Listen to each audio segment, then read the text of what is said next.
right, guys, we are here with Little Gretchen from Little Gretchen's Workshop, and she's going to be talking to us about what she does. She has an amazing YouTube channel where she shows people how to create miniatures and how to set up doll houses. It's amazing. So we'll ask her a couple questions, and then we have some questions from the students. All right, Gretchen. At what Hello. point, what age did you start working with miniatures? I actually don't remember when I wasn't, to be absolutely honest. I started making some of my first miniatures when I was probably maybe 6 or 7. I've always been fascinated with dolls. I always wanted to have extra things for my dolls that maybe didn't come in the gift set or in in the package with the purchased doll. So yeah, I've been doing things for quite a while now.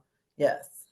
That's wonderful. So if I think about how far back, my memory takes me back to the age of like 6 or 7. Hmm, that's Mm. amazing. Now, let me ask you, how many doll houses do you own or have you owned over the years? Over the years, it was okay. So prior to me starting the channel, it was one I referred to as my original dollhouse, which was one that my dad bought me at 10. But I actually, when I was younger than 10, I was probably maybe about 6. I had what they refer to as called a Marks dollhouse. It was made of tin. It was metal, Mm. and it had plastic furniture that actually can be found on eBay right now. And I actually have one that someone gave me recently. I plan on sharing at some point, but it was smaller than 12 scale. I would say maybe it's like half scale or 1/24 scale. And I made several out of cardboard during what I call my Barbie years. But currently, today, I own the original dollhouse, which was one my dad gave me. I have the rooming house dollhouse, which was what I started the YouTube channel with. The dress shop dollhouse, which is the other one that's currently being renovated with the dress shop in it.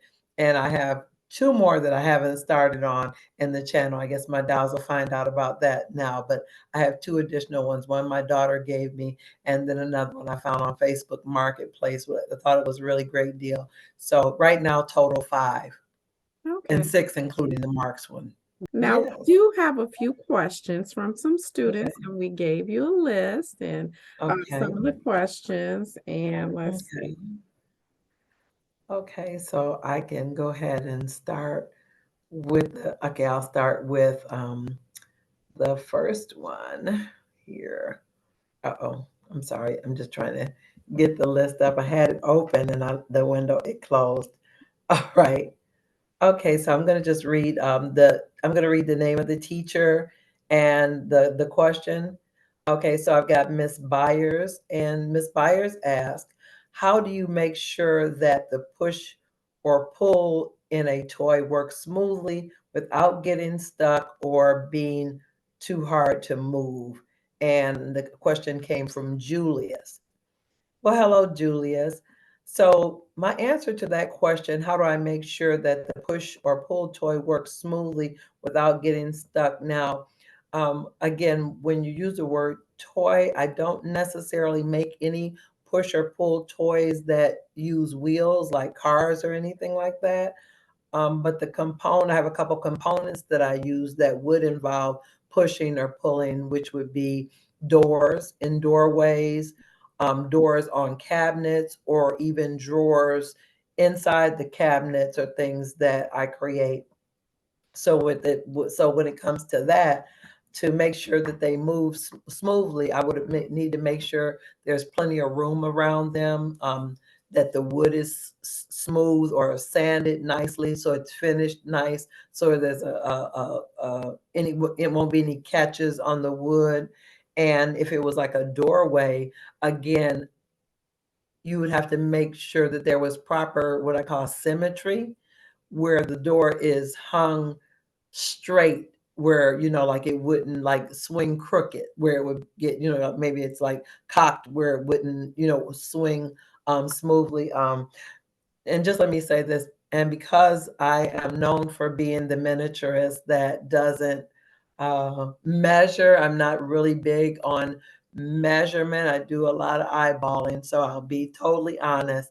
But I still try to make sure that things are straight and even. I've built couple cabinets where I put hinged doors on them, and so I had to make sure my pins went in straight so that when the doors opened and closed and then the doors met again, that it was a smooth, transition to close them so that they'll, line up and they won't look um, obscure or asymmetrical while they're hanging.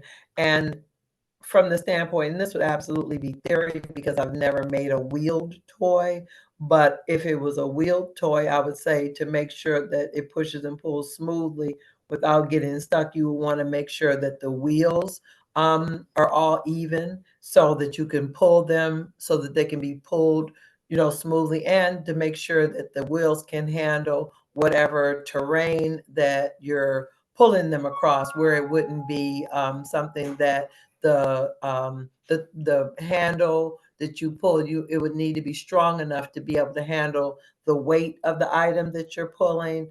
And like I said, so that it'll be a smooth transition depending on whatever whether it be a floor or a carpet or whatever like that. So I definitely feel like it would be the wheels would need to be comparable in size, like matching size, and that it's able to carry the weight of whatever is being pulled. So that would be my answer to that.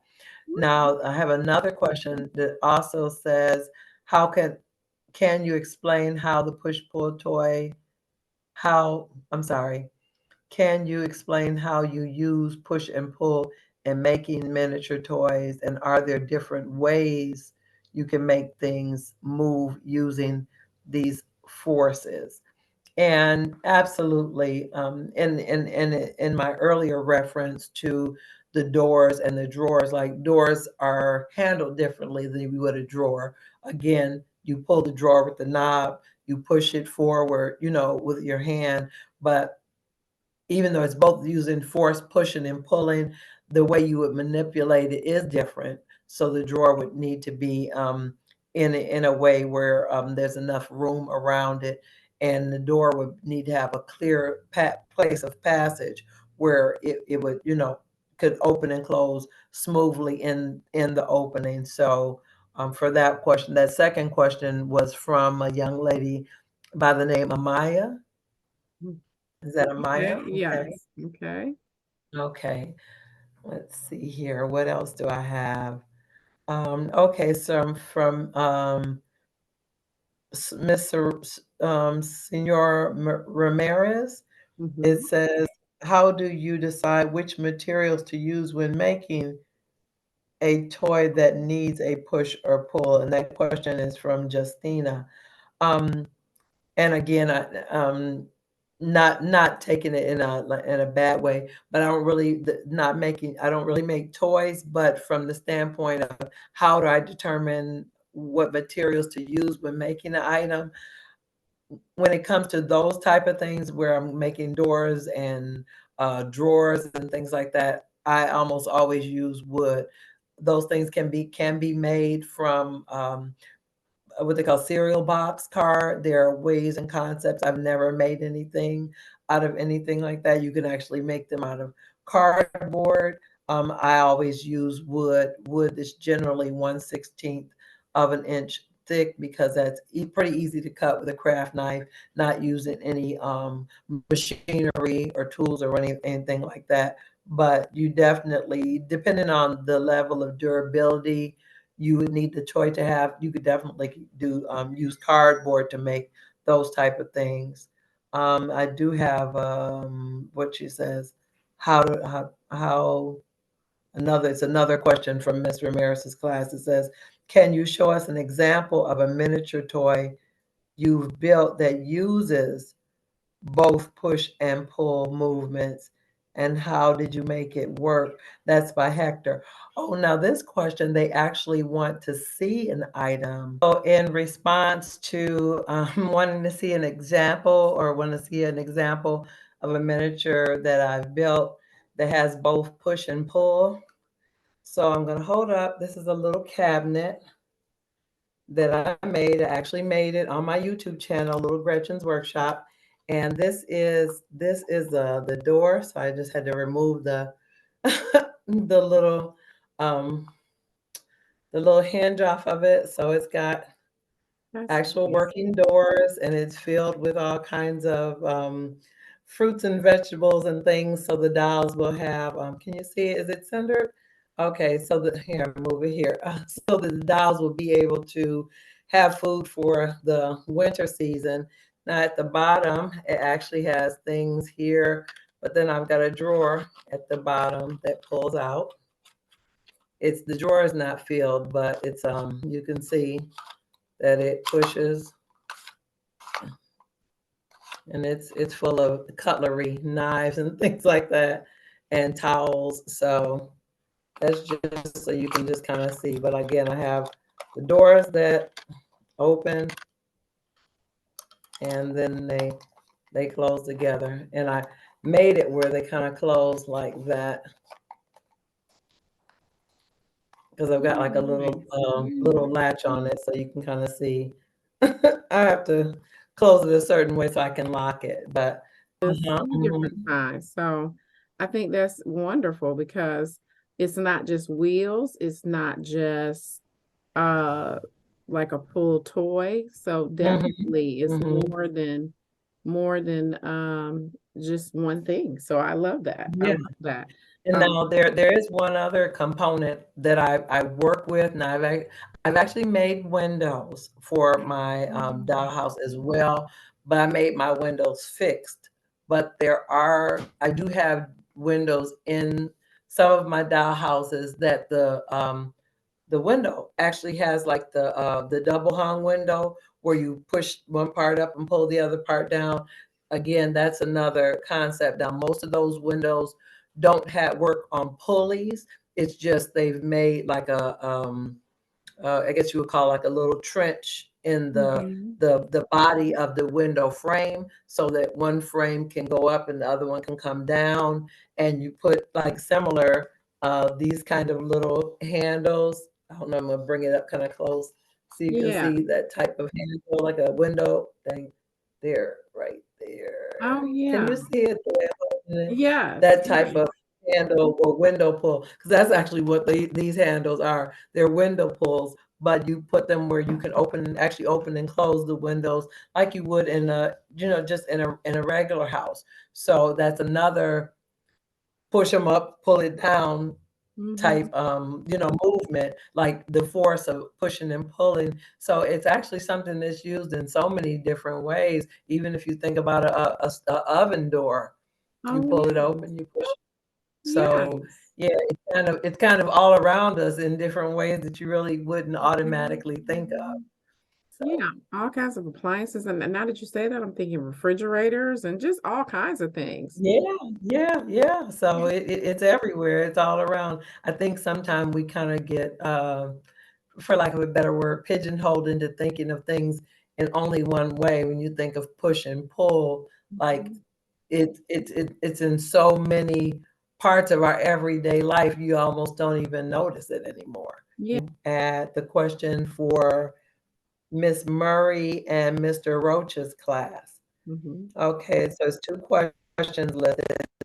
So one is like if you make a miniature push and pull, such as a toy car and a larger size toy car, both of them are the same materials and both given the same amount of force of push, would one of them travel farther than the other? And that question is from Alden Williams.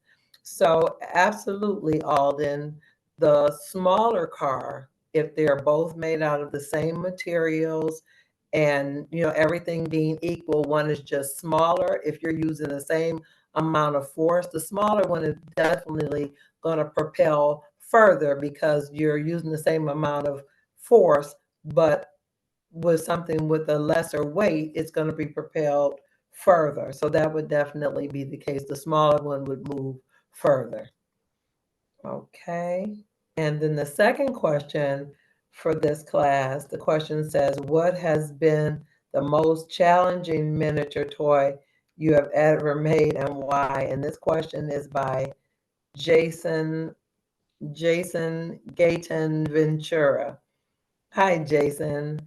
Well, the most challenging miniature I've ever had to make or have ever made is the dolls.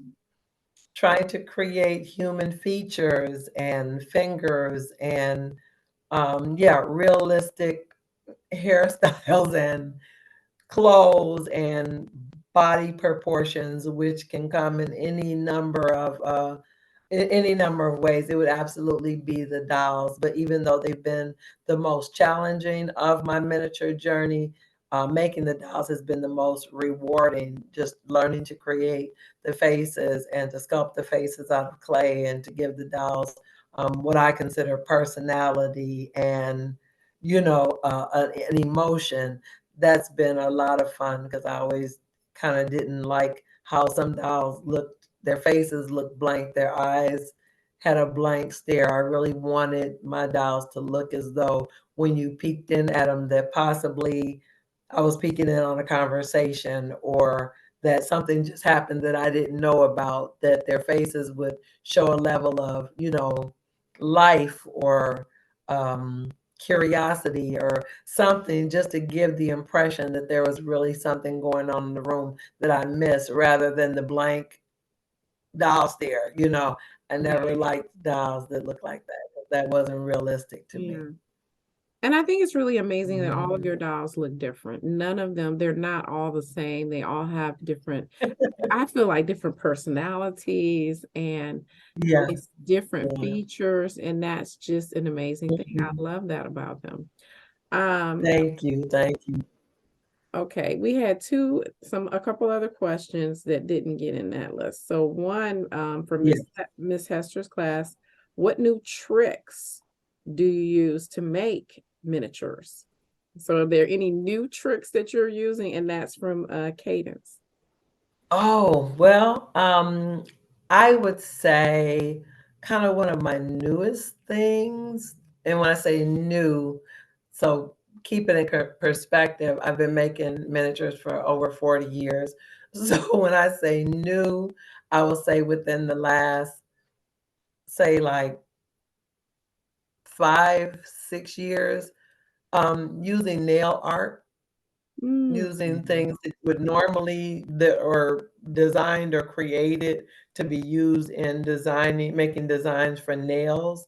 I've started to use in my miniatures from the gold nail art studs to look like nails or rivets on furniture and things, or using it if I'm making just adding additional detail to perfume bottles, or like I said, just trying to make certain things look a little bit more visually intricate and adding more detail to it with all these teeny little bits. Because my concept was, it's like, because in my I said in an earlier time in my life, I was a nail tech. So I used all these materials from the striping brush to the all the little bits and pieces that you would put on a nail as a really extravagant nail design. I had those things on hand, but because I was using them on my nails, I really never thought of using them in my miniatures. okay, that's amazing. And Cadence had another question. How do you Okay. get different details so perfect? Okay, so that's a loaded question for me because as a miniaturist, I don't think of my creations as being perfect. Once I was asked, someone had mentioned something in a comment just about something being accurate to certain level, and my response was more or less that I make fun miniatures, not fine miniatures. And when I think about the concept, okay, somebody says, making something it's not good enough, but good enough for who? I'm making it for Mm. me. I'm making it for my own collection. Now, have there been times that I've made things maybe 10, 15 years ago that now I can make that item better? Yeah, I can make it better. I can replace it. I could redo it again. But for some reason, I like to keep the original pieces or the early pieces. I had a video. It was probably around this time last year where I made some chickens, like or um, yeah, chickens, turkeys, whatever, just for the holiday. And they're a lot different from the ones that I made earlier in my miniature journey, and I call those the early birds. My Mm. early birds were big, the legs were chunky, it looked kind of clunky. They were out of scale. They were way too big for the plate. Just the color was off, the texture was off, but I was learning. And I think we have to be careful that we don't despise small beginnings. Allow yourself to start, because I read something somewhere and it said fail means your first attempt in learning. That's what the word fail means. So if each time you fail, you get a little bit better. You see what your mistakes were and your errors were. You keep doing it over and over and over and over again. I'll give an example. I like to bake. And at one point in my life, I really didn't know how to make pound cake very well. My family says now that I make one of the best pound cakes. They love my pound cake. But there was a time when I was trying to learn how to make pound cake. I had to keep doing it, and I made it over and over and over again, and over again. And I kept changing this and changing that and changing this and seeing how this worked and checking the texture and the flavor. I had to just keep doing it over and over again. I probably went through quite a bit of flour, quite a bit of lemon flavoring, vanilla, milk, eggs, all of that until I got it the way that I wanted it. And so I try to encourage my dolls to go ahead and attempt it. It might be bad at first. It might. It's okay, but don't get rid of or throw away your early attempts, because sometimes you need to see those so you can see your progression. And don't be angry at yourself for not being perfect the first time. Like, even if you're gifted, even if you have a natural bend toward doing something well, you still need to practice. You need to get your hands and your mind and your eye all on board, focused on that project to Okay, I think we have 2 more questions. These are from okay. Callan's class. Um, what size, toys or miniatures do you make? And that's from Zayden. Okay, I make what they call 12 scale miniatures. So, with a 12 scale or 112 scale or 12 scale miniatures, it's also called 1 inch to 1 foot. So, if you look at a ruler and you see 1 inch on that ruler, in my dollhouse world, that 1 inch would be equal to a foot in my dollhouse. Mm. So, if you look at a cabinet like this, like the one that I made, it's like, 7, like 7, maybe 7.5 inches tall. So that would be like a cabinet that was 7.5 feet tall. Mm. So that's what you would, when I make my dolls, the women are generally 5.5 inches tall. So in real life, she's like 5'6". The men are 6 feet or more, 6 inches. It's right around 6 inches and 2 centimeters. Okay. So that's how that's how you measure that. So just to kind of give a So you guys see there's just to some kind there's of some math here. There's some math here too. yes, yes. That's good. Okay, the last question, how long can it take to make a miniature? And this is from Emerson. Now that would depend, Emerson. It would depend on what it actually is. Now, say if I was making something as simple as an apple or a tomato with clay, that may only take like 2, 3 minutes to form it out and and it's created. But if I was making uh, a chair from hand, okay, I'm gonna have to, cut things, and I'm gonna have to, like do the legs and sand and stain it. So it may be a process over a course of several days. Like say like a piece, I keep referencing it because it is here, but this probably took me, yeah, probably about 2 weeks. Mm, To get, okay. to cut out all the pieces, to Mm, assemble the pieces after this, things are sanded and assembled and put together. So, and then to paint it to get that effect that I wanted, or all of that. So, yeah, it took like about 2 weeks to create. So it would depend on what the item is, per se. Yeah. But I can okay, make a couple perfume bottles in like a half minute okay, because okay. I'm just gluing beads together. Yeah, yeah, you're just putting some things together. Well, that's Mm-hmm. wonderful. That's amazing. And I mean, sometimes you have to take time with things. So that's amazing. Mm-hmm. Now, our students will be working on a project where Mm-hmm. they will have to use some recycled items to be able to make something that has a push or pull and something that maybe they can use with more than one person. So at Mm-hmm. this point, the information that you've given them is amazing, so they could have something that rolls and pulls, or they could have something that looks more like a dollhouse where you have open doors or drawers that Mhm, pull out or windows that go up and down. So there's a mhm, lot of different ways things can push and pull and how mhm. motion happens. It's not just rolling. There's all Right. kinds of things. And I Mhm. love this that there are so many options that our students will have. So don't be afraid to make a mistake. Don't be afraid to try and try again. Who was that? I believe, if I understood correctly, I think it was the chocolate guy, the Hershey's chocolate guy. Several times his idea, they didn't believe that anybody would buy chocolate in a candy form. But he kept trying, he kept working at it because they used to consider chocolate something you drink, just cocoa. But he's like, I believe that people will eat this in chunks. And the world is eating chocolate in chunks, you Every know. day, every So, day. Okay, every day. yeah, every day. So, yeah, don't be afraid to make a mistake. And if you do, try something different, but don't give up on the idea. Just try something different. I think that's amazing. I think that's wonderful advice for our students, and I will definitely give them we'll have the list from you. And also, I would like to be able to send some pictures to show you what the students have made after they're Oh, done with I their would love project. that.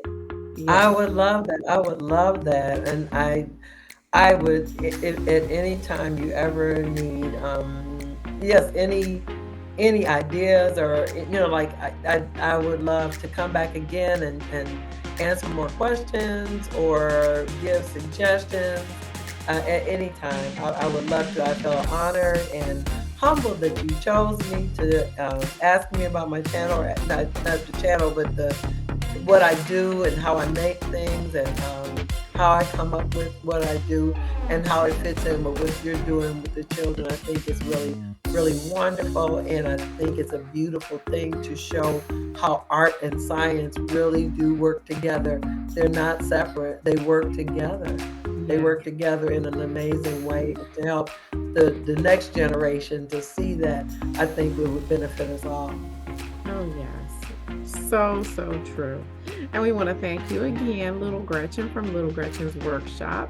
And she has an amazing YouTube channel where she displays and she shows people how to create miniatures, how to make accessories for doll houses like curtains and quilts and all kinds of amazing things.